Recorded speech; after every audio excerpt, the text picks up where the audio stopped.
아늑한 골짜기에 자리를 깔고 진달래 꽃전을 같이 지진다. 달님처럼 둥그런 진달래 꽃전은 소화가루 냄새보다 더 구수하며 나는야 언니하고 같이 먹으면 뻐꾸기도 달라고 울며 조른다. 나의 살던 고향은 꽃 피는 산골, 복숭아 꽃, 살구꽃, 아기 진달래, 붉은 꽃대궐 차린 동네, 그 속에서 놀던 때가 그립습니다.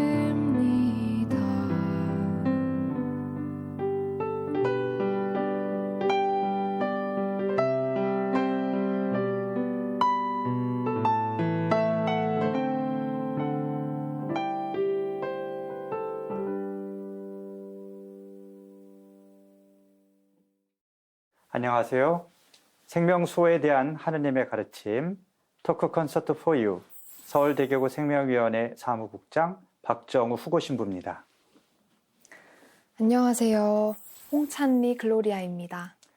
네, 0.98, 0.92, 0.84 이 소수점 숫자들은 2018년부터 지난해 3분기까지의 한국의 출산율입니다. 코로나로 혼인 임신이 미뤄지면서 출산율은 앞으로 0.7대로 떨어질 거라는 전망도 나오고 있습니다. 지난해 사상 처음으로 인구가 감소한 것으로 확인돼 위기감도 커지고 있습니다. 이러다가 한 집 걸러 한 집에서 아이 울음소리를 듣게 되는 게 아닌가 걱정인데요. 오늘 토크 콘서트 for you에서는 하느님께서 혼인을 통해 우리에게 주시는 가장 큰 선물, 생명으로 찾아온 자녀라는 축복의 선물의 의미를 우리의 신앙 속에서 찾아보고 출산과 양육이라는 과정 속에 하느님이 바라는 부모됨의 의미를 되새겨봅니다. 오늘 함께 해주실 두 분 소개해 드리겠습니다. 서경대학교 아동학과 신혜원 교수님, 다자녀 어머니 김미선 엘리사벳 자매님입니다. 안녕하세요.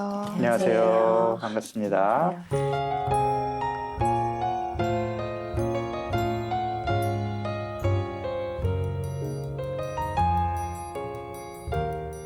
네, 오늘 다자녀를 둔 어머니로서 이제 우리 김미선 엘리사벳 자매님 이렇게 모셨는데 몇 명 자녀를 두고 계시죠? 5명입니다. 5명. 네, 우리 신 교수님은 몇 명의 자녀를 두고 계십니까? 저는 둘입니다. 네. 그리고 우리 호유를 오랫동안 보신 분은 잘 아시겠죠? 네. 우리 홍찬미 씨는 몇 남매죠? 저희 7남매입니다. 네, 네, 가장 숫자가 많은 오늘의 승자. 네. 자, 교수님께서 이제 살아오시면서 이제 아동학과 교수님이시고 이제 아동에 대한 연구를 많이 하셨는데 자녀 둘만으로 만족하시는지 아니면 내가 더 키울 걸 그랬나 이런 생각 해보신 적이 있으신지 어떠신가요? 사실은 제가 일을 하려고 아이를 2 이상 낳아야 되겠다라고 생각은 했어요. 일을 하려고? 네. 어떤 의미에서? 그러니까 제가 일을 하려면 집에 아이가 혼자 있잖아요. 형제가 있으면 서로 의지가 될 거라는 생각에서 일단 2을 낳았는데 2를 낳고 나니까 또 일하느라고 정신이 없었고요.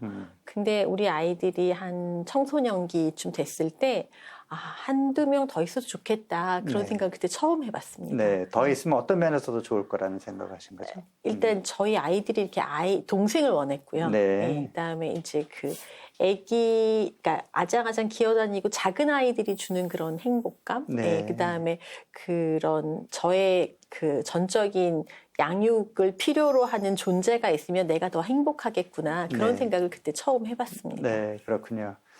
우리 엘리사벳 자매님께서는 5명의 아이를 두셨는데 지금 아이가 몇 살인지 터울은 어떻게 되는지 소개 좀 해주세요. 네.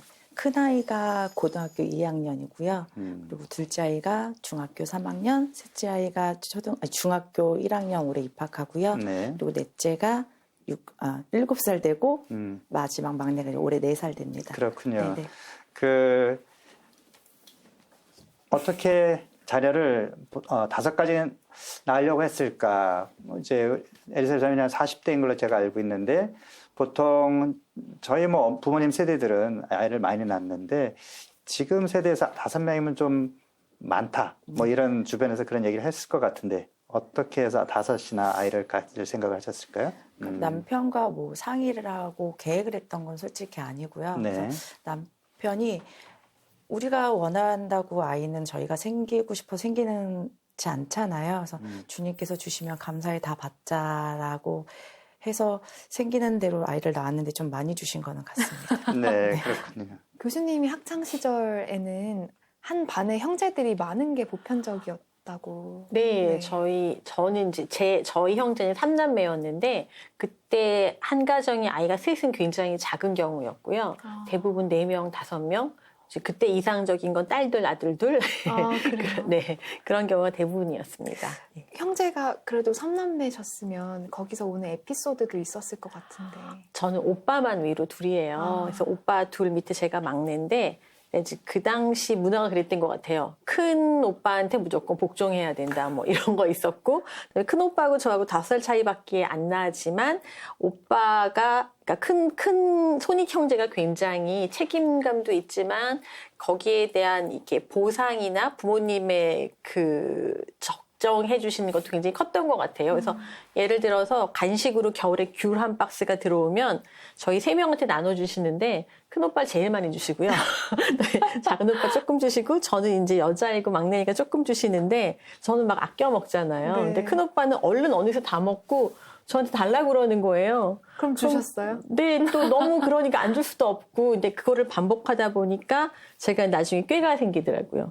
이게 아낄 필요가 없구나. 빨리 먹어야 되겠구나. 그래서 약간 그런 생존 방식 이런 거를 좀 배웠던 것 같습니다. 저도 7남매니까 네. 똑같이 먹을 거에서 항상 생존하기 위해서 빨리 먹고 더 많이 먹으려고 하고 약간 그런 게 생각나네요. 네. 자, 우리 교회에서는 자녀는 이제 하느님의 축복이라고 얘기를 하고 하느님의 선물이고 또 사람은 사실은 어떤 하느님의 모상이다. 하느님을 닮은 존재이고 귀한 존재이고 그래서 자녀를 낳는 게 축복이라고 얘기하지만 우리 한국 사회는 이제 경제 개발 그렇죠. 이런 이유로 산하 제한 정책도 60년대부터 했었고 아들, 딸 구별 말고 둘만 낳아 잘 기르자. 그러다가 그렇죠. 또 하나만 낳아도 충분하다. 이런 구호도 외치고 그랬는데 우리 이제 엘리사벳 자매님은 물론 이제 90년대 들어와서 이제 저출산 문제가 제기되면서 요즘은 또 아이를 낳으라고 그러긴 하지만 아직도 주변에서 한 5이나 이제 아이를 낳는다 그러면 많다 그러기도 하고 남편께서 또 아이를 좋아하셨다 이렇게 얘기를 들었는데 그래도 주변에 시부모님이나 좀 반대하는 그런 분위기도 있지 않으셨을까요? 아무래도 친정 쪽에서는 네. 제가 이제 좀 몸도 안 좋았었고 그리고 혼자 아이들을 키우면서 또 일도 병행을 하고 이런 모습을 보면 친정 입장에서는 제가 안쓰러워서 네. 한 넷째부터는 그만 낳았으면 좋겠다라고 하시고 어떡할래 이게 힘들어서라고 그런 말씀을 하셨고 또 시댁의 입장에서는 저보다는 이제 저희 남편 입장에서 그렇죠. 생각을 예. 하게 되잖아요. 네. 그러니까 한 집의 가장으로서 또 아이들이 한둘도 아니고 좀 4, 5 되다 보면 남편이 가장으로서의 어깨의 그 부담감 그렇죠. 무거워지니까 좀 아들이 많이 안쓰럽고 오빠가 안쓰럽고 그런 부분들이 있었겠죠. 그래서 그런 부분에서 이제 그만 좀 낳지라고 좀 말씀은 하셨었죠. 네. 사실 이렇게 좀 양면이 있는 것 같아요. 요즘 같이 양육비가 많이 들고 교육비가 많이 드는 환경에서 아이를 많이 낳으면 그만큼 부모가 또 힘들어지는 게 아니냐. 또 한편으로는 아이가 주는 기쁨과 또 즐거움이 있고 또 우리 교회 입장에서 보면 다 하나하나가 다 소중한 하느님의 선물인데 아이를 몇 명이나 낳아야 되는가, 많이 낳아야 되는가, 적게 낳아야 되는가 이런 것도 신자들은 또 많이 고민하실 것 같아요. 그러면 일단은 우리 그 교수님 아동학 이제에서 그런 연구가 좀 있었을 것 같아요. 네. 아이를 외동도 많은데 요즘은 아예 한 명 낳는 거랑 또 형제가 많은 거랑 어떤 차이가 있을까요? 일단 외동 아이하고 그다음에 형제에 있는 아이하고의 비교 연구는 굉장히 많은데요. 네. 대표적으로는 아이들의 사회적인 능력 발달에 대한 연구가 많습니다. 네. 이제 그럴 수밖에 없는 게 이제 우리가 살아가면서 굉장히 필요한 필수적인 능력이 다른 사람하고 관계를 맺고 관계를 유지하는 능력인데 그 능력을 학습하고 연습하는 대상이 많잖아요. 네. 그러니까 형제는 어떻게 보면 가족이면서 친구이거든요. 네. 그러니까 부모님이라는 성인하고 같이 관계를 맺고 연습하는 거를 연습을 하고 그렇게 능력을 발달시킨 다음에 또래하고 이제 적용을 해서 좀 연습을 해봐야 되는데 형제가 있는 아이들은 집에서 자연스럽게 그런 연습이 되겠죠. 네. 그러다 보니까 외동아이보다 그런 사회적인 능력이 우수한 편이라고 많이 보고되고 있습니다. 네. 찬미 씨도 공감하시나요? 네. 네. 어릴 때부터 이제 관계 맺을 대상들이 많으니까 언니 오빠랑 잘 지내기 위해서 고민하고 그리고 그렇게 학교에 가서는 그래서 친구들 사귈 때는 오히려 좀 성숙하다는 얘기를 많이 들었었어요. 네. 너는 뭐 언니 같아 이런 얘기를 네. 또래 친구들한테서도 많이 들었고 아무래도 영향이 있었을 것 그렇죠. 같네요. 아무래도 네. 이제 사회성을 네. 키우는 데는 형제가 많은 게 이제 도움이 되겠죠. 네. 자, 이제 다자녀 엄마의 입장에서 육아가 참 힘들 거다 이런 생각을 좀 하는데 이제 어르신들은 그래도 다 키워놓으면 또 좋다. 또 집안에 뭐 큰일이 있을 때 형제가 많은 게 좋다 이런 얘기도 하시고요. 참고로 저희 그 포유 작가님도 아이가 5인데 이분은 아이 이름을 분명히 외우고 계실 텐데 1호, 2호, 3호, 4호, 5 이렇게 부르시거든요. 그런데 아이가 3 이상 되면은 그때 별로 힘들지가 않다 이런 얘기를 하셔요. 또 형제들끼리 서로 놀아주고 서로 보살펴주기 때문에 부모 손을 덜 필요로 한다. 어떻게 해요? 5을 키워보니까 어떤지 한번 또 혹시나 주변에 이제 아이를 또 낳을까 말까 하는 분들도 계실 테니까 5을 낳으면 5배나 힘든 건지 아니면 아까 말씀드린 것처럼 좀 더 수월해지는 건지.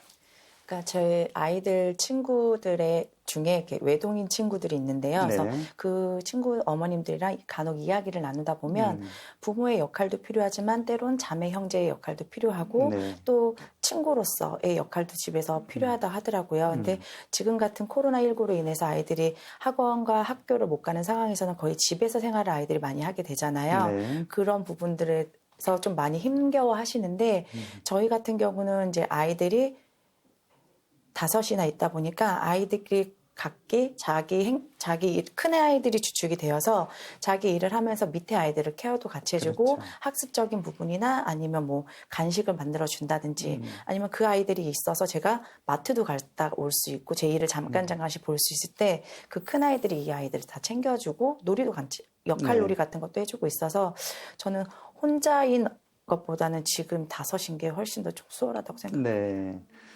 제 경험을 보면 저는 이제 형이 있고 여동생이 있는데 형이랑 2살 터울이거든요. 근데 저희 형이 공부를 굉장히 잘했어요. 저는 이제 둘째라서 거의 새 옷이나 무슨 새로운 거는 별로 이제 부모님이 사준 기억이 별로 없고 저희 형이 쓰던 걸 주로 이제 물려봤는데 제일 좋았던 게 저희 형이 쓰던 참고서나 교과서를 물려받는 거.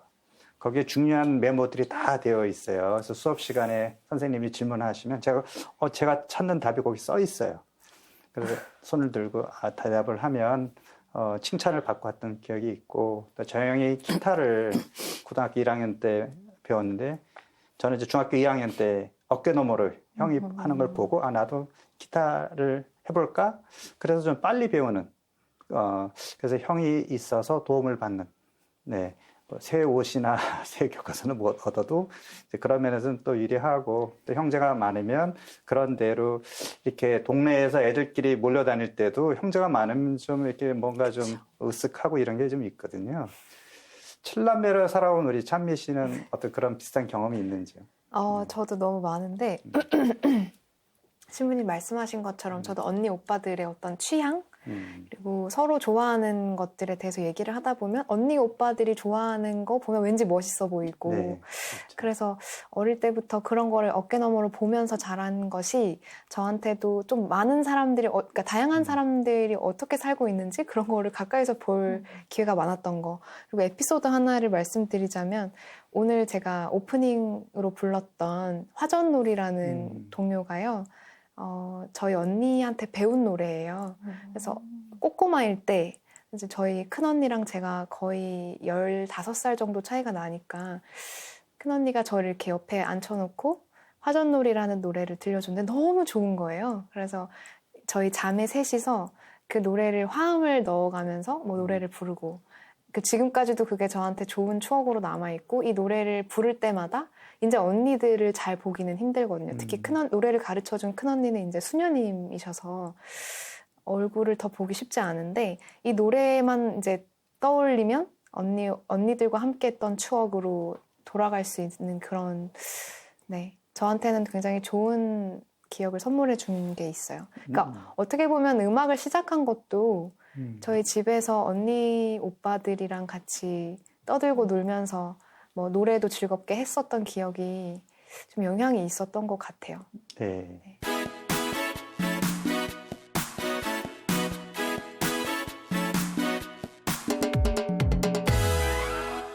엘리사벳 자매님은 본인은 몇 남매였어요? 저는 2남 2녀 중에 막내. 네. 그 자라면서 형제간에 관계가 좀 좋으셨나요? 어떻게 또 도움도 받고 그런 게 있었나요? 저는 언니 오빠랑 나이 터울이 좀 많이 나서요. 네. 바로 위에 오빠랑 9살 터울이고 큰 언니랑은 14살이어서 그러니까 좀 어렸을 때는 외로웠던 것 같아요. 언니 오빠는 성인이고 고등학교, 중학교를 다니면 저는 애기였잖아요. 그렇죠. 그래서 좀 그때는 외로웠는데 크면서 이제는 친구처럼 친구보다 더 친한 특히 이제 언니도 결혼을 해서 아이를 키우고 있고 저도 결혼해서 아이를 키우고 있으면서 언니랑 같이 육아에 대한 얘기도 하고 네. 아이들 교육에 대한 막 얘기를 하면서 지금은 세상에서 더 최고인 저희 친구인. 그렇죠. 네네. 어쨌든 엘리사벳 자매님은 5을 이제 키우는데 형제가 많으면 이런저런 장점이 있다 우리가 얘기를 하지만 엄마의 입장에서는 사실 굉장히 힘들죠. 키우면서 어떤 어려움이 좀 있으셨나요? 그러니까 예전에 아이들을 낳기 전이나 아이들이 첫 아이를 낳았을 때는 정말 이 아이에게 세상에도 둘도 없는 친구 같은 엄마가 되고 싶었었어요. 근데 네. 첫 아이를 낳고 뭐 둘째 아이를 낳고 셋째를 낳다 보니 이 아이들이 원할 때 저는 몸이 하나이고 아이들은 3명이 갑자기 저한테 원할 때가 있잖아요. 그렇죠. 그럼 그걸 못 해주니까 제가 밀어냈던 경우들이 있더라고요. 그래서 또 제 여유에 따라서 아이는 원하지 않는데 저는 가서 아이를 안으려고 그러고 예, 그런 부분들을 지금 와서 생각해보면 좀 아이들한테 미안한 감정들이 있죠. 그러니까 저는 사랑을 준다고 하지만 아이들은 항상 결핍되어 있는 것 같아요. 그래서 간혹 가다가 아이들에게 그런 아이들의 모습을 봤을 때 이 아이들 정말 하나하나 존재 자체가 소중하고 정말 행복하게 자라야 되는 아이들인데 저한테 와서 그 능력도 안 되고 저는 그거를 한꺼번에 이 아이들한테 사랑을 이 아이들을 만족할 수 있을 만큼 줄 수 없는 존재있는데 제가 이 아이들의 엄마여서 좀 아이들이 더 행복하지 못하지 않나라는 생각을 가끔 하게 돼서 좀 그럴 때는 좀 마음이 많이 아픕니다. 사실 엄마 혼자서 아이 5을 돌보기는 사실 쉽지 않은데 남편의 역할도 중요하고 또 저도 어렸을 때 저희 어머니가 이제 약사셨고 바깥 일을 하셔야 됐기 때문에 항상 뭐 친할머니나 외할머니 또는 친척 할머니가 오셔서 이렇게 돌봐주시고 그런 기억이 있거든요. 주변에 좀 이렇게 도와주시는 분들이 계시는가요? 친정 어머니께서 좀 많이 도와주셨었는데요. 그래서 원래 몸이 안 좋으셨었는데도 이제 막내딸이 아이를 키우는 모습 좀 안쓰러우셨나 봐요. 네. 또 제가 친정 아버지가 일찍 돌아가셔가지고 그런 부분에서 어머니가 더 애틋하셨겠죠. 그래서 안쓰럽고 막 그런 부분 때문에 몸이 안 좋으신데도 불구하고 저희 집에 오셔가지고 아이들을 같이 저랑 돌봐주셨었는데 몸이 더 좀 많이 안 좋아주셔서 이제 어머니 댁으로 가시고 저희 친정 언니가 한 10년 가까이 같이 저희 집에 왔다 갔다 하면서 좀 돌봐줬었는데 언니 또한 몸이 좀 안 좋아져서 수술을 하고 이렇게 병원 치료를 좀 계속 받아야 되는 상황이어서 한 4년 전부터는 제가 아이들과 큰 아이들과 함께 지내고 그렇군요. 있습니다. 네. 교수님, 지금도 이제 말씀하셨지만 사실 옛날에는 그 대가족이라서 부모뿐만 아니라 뭐 고모 삼촌도 있고 할아버지 할머니도 있고 근데 요즘은 다 핵가족이라 혼자서 키워야 되는 경우도 많은데 그러니까 육아에서 그런 조부모라든지 어떤 친척의 역할 이런 부분이 굉장히 중요할 것 같은데 어떤가요? 굉장히 중요하죠. 단순히 어머님의 육아를 도와주는 측면뿐만이 아니라 네. 할머니, 할아버지들한테 손자녀는 또 다른 의미가 있고요. 그다음에 아이들 관점에서 할머니, 할아버지의 관계가 굉장히 중요해요. 네. 그러니까 이제 예를 들면 부모님은 이제 올바른 걸 가르쳐야 되니까 이거는 되고 이거는 안 된다고 분명히 알려주시잖아요. 그렇죠. 근데 이제 아이들이 어릴 때는 알지만 그걸 어기고 싶을 때가 있어요. 네. 그걸 해소할 수 있는 게 할머니, 할아버지거든요. 그렇죠. 예, 그러니까 이제 그런 욕구는 해소하지만 옳은 거를 알 수 있는. 그러니까 그 할머니, 할아버지의 무조건적인 사랑이 또 아이들을 성숙시키는데 굉장히 큽니다. 그리고 또 요즘에 이제 어린이집에 유치원에 가보면 네. 새로운 풍속이 있어요. 이게 이제 아이들이 굉장히 그러니까 적으니까 한 아이가 그 교육기관에서 혹시라도 다치거나 어떤 일이 생기잖아요. 아니면 이제 어떤 발표회 같은 게 있다. 그러면 예전이랑 다른 게 할머니, 할아버지, 외할아버지, 외할머니, 고모, 삼촌 최소한 6명 내지 10명이 오신대요. 네.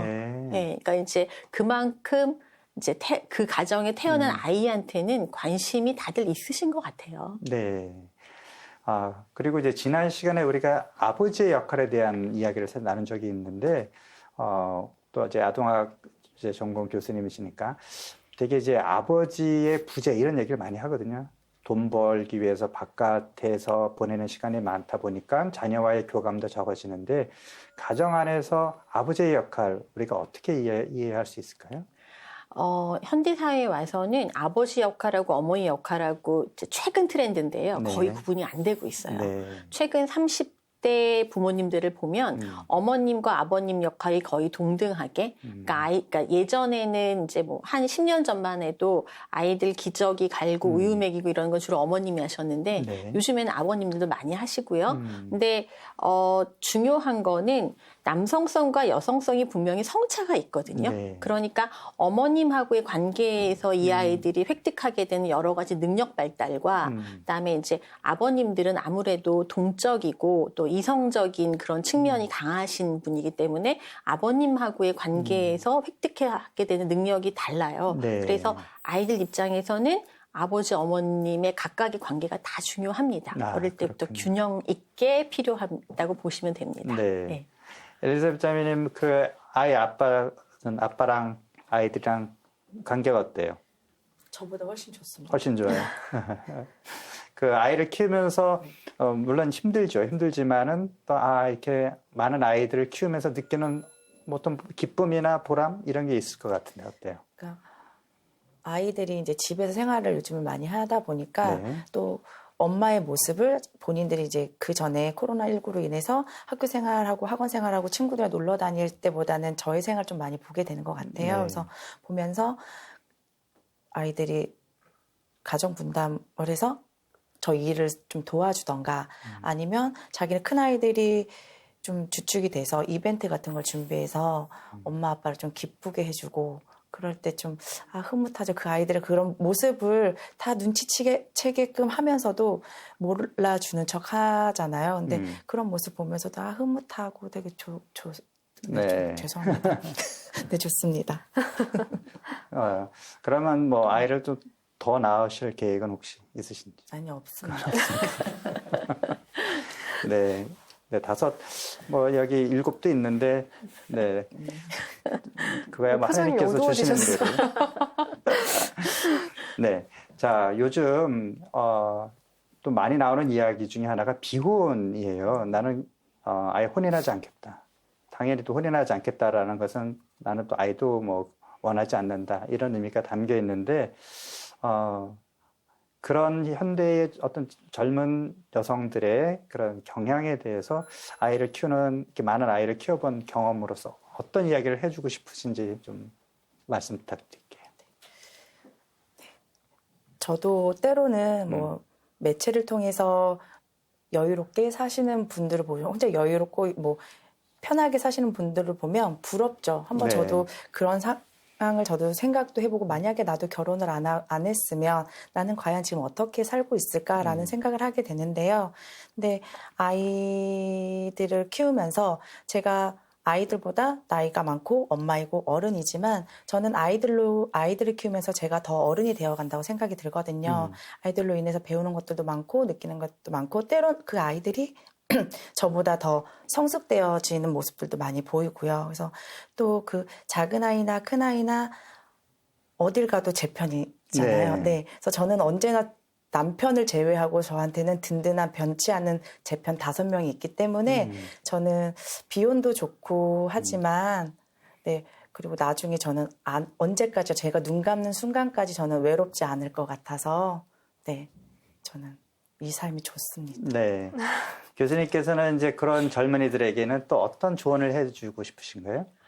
그 인간의 발달 단계가 있어요. 네. 그래서 이제 에릭슨이라는 학자가 그 장년층은 생산성 시기라고 네. 말을 하거든요. 그건 지금 뭐냐면 자녀를 낳아서 키워야 된다는 의미고요. 네. 그래서 자녀를 키운다는 거는 한 생명체한테 무조건적인 양육과 보살핌을 제공하는 건데 그 욕구가 모든 인간한테는 그 시기에 있다는 거죠. 네. 그리고 그 욕구가 충족돼야지만 인간이 건강하게 성장한다는 건 많은 연구에서 지금 제시하고 있고요. 네. 그다음에 이제 또 하나는 이제 제가 개인적으로 자녀를 키우면서 그 학문적으로 봤던 그 진리에 대한 깨달음은 그겁니다. 그냥 아이를 키우다 보면 어쩔 수 없이 아이하고 저하고 조화를 이루어야 되니까 맞추고 조절해야 되잖아요. 네. 포기할 수 없는 그 과정을 통과하면서 이러면서 내가 좀 더 성숙한 인간이 되는구나. 그래서 이제 요 성숙은 자녀가 없으면 획득하지 못하겠구나. 그런 생각을 해봤습니다. 네. 사실 교회 가르침도 비슷한 것 같아요. 우리가 자녀를 낳아 기른다는 것은 사실 혼인과 출산은 떨어질 수 없다. 혼인은 둘이 하나가 된다라고 하는 성경에 나오는 남자는 부모를 떠나서 자기 아내와 합하여 둘이 한 몸을 이룬다. 한 몸을 이룬다는 것이 다만 어떤 육체적으로 하나라는 것뿐만이 아니고 두 사람이 한 인격적으로 둘이 일치하는 그런 노력 가운데서 서로 배려하고 희생하고 그러면서 성장한다는 의미이고 또 자녀를 낳아 기른다고 하는 것은 우리가 뭐 하느님 창조 사업에 협력하는 것이다. 이 세상에 하느님을 닮은 어떤 인격적인 존재를 이 세상에 이렇게 내보내는 그런 창조에 협력하는 아주 숭고한 그런 사명을 수행하는 것이고 동시에 하느님이 주시는 그런 사랑 그것이 우리가 부모가 자녀에게 주는 사랑을 비유적으로 하느님을 우리가 아버지라고 이야기하는 것처럼 그 크고 희생적인 사랑을 표현할 수 있는 것, 이 세상에서 우리가 볼 수 있는 것은 부모의 사랑이라는 것이죠.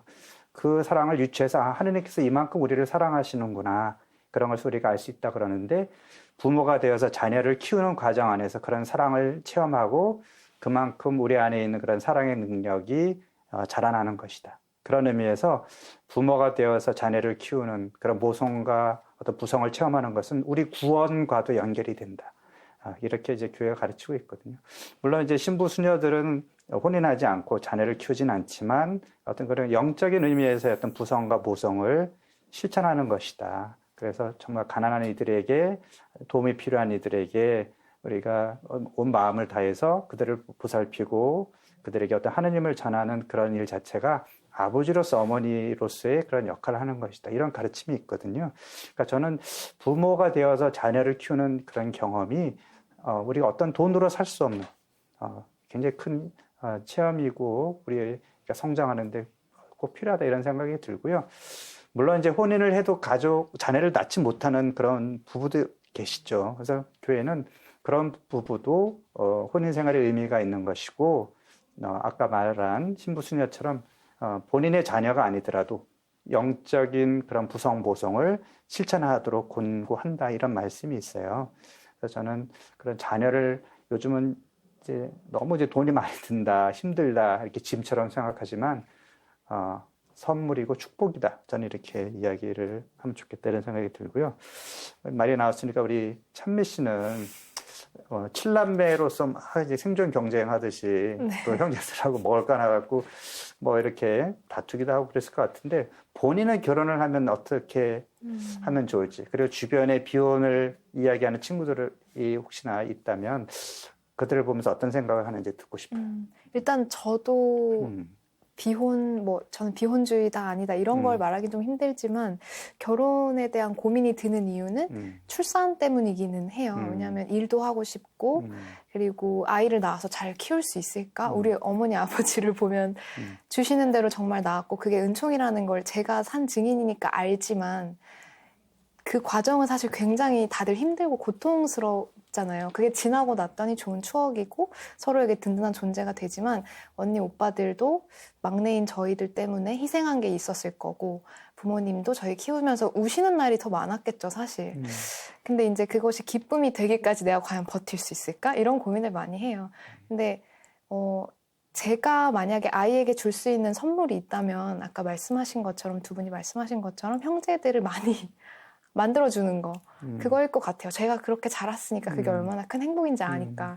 그래서 여유가 된다면 저도 사랑하는 사람과 가정을 이루어서 하느님이 주시는 은총인 선물인 아이들을 많이 낳아서 잘 길러보자 이런 생각을 갖고 있지만 이제 제가 지금 29인데요. 올해 그럴 수 있는 최대한 좀 많이 노력해서 조금 마음의 여유도 잘 가지고 저도 조금 건강한 어른이 되어서 건강한 사람을 만나서 정신이 건강한 몸과 마음이 건강한 두 사람이 결혼에 대한 가치관을 서로 맞춰가고 그럴 수 있는 준비를 좀 해야겠다는 생각을 최근에 하고 있어요. 그러니까 비혼이다 아니다 이런 것보다도 내가 언제 어떤 선택을 하게 되더라도 하느님 앞에서 내가 그 선택에 조금 자신 있게 예하고 대답할 수 있으려면 좀 많이 고민하고 좀 많이 준비하고 최대한 아무리 준비해도 부모가 되는 준비는 사실 저한테 너무 어렵게만 느껴져요. 그래도 언제 제가 결혼을 하든 아이를 낳든 그런 선택의 순간이 오더라도 하느님과 함께 그 과정을 공유하면서 가는 게 중요하겠다? 그런 생각을 해요. 사실 비혼주의인 친구들이 주위에도 많은데 제가 이렇다 저렇다 말하기는 쉽지 않아요. 그냥 서로 가치관이 다르다라는 걸로 진짜 요즘은 그렇게 인식을 하고 있으니까. 저도 사실 그 경계에 있고. 그래서 모르겠어요. 저는 이럴 수도 있고 저럴 수도 있다. 하지만 어떤 순간이 오더라도 최선을 다하자. 약간 지금 제 눈앞에 증인들을 보시면서 그런 생각이 드네요. 네, 엘리사벳 자매님의 이야기를 듣고 또 신 교수님의 얘기를 들어보니 나도 한 명 자녀를 더 낳고 싶다 이런 생각을 하실 분이 많이 있을 것 같습니다. 이런 즐거움에도 불구하고 또 분명히 현실적인 어려움, 육아의 어려움이 있는 건 당연합니다. 다음 시간엔 이런 현실적 육아의 어려움에 대해서도 함께 이야기해 보도록 하겠습니다. 네, 오늘 함께 해주신 두 분 감사드립니다. 저희는 다음 시간에 다시 찾아뵙겠습니다. 고맙습니다. 고맙습니다. 감사합니다.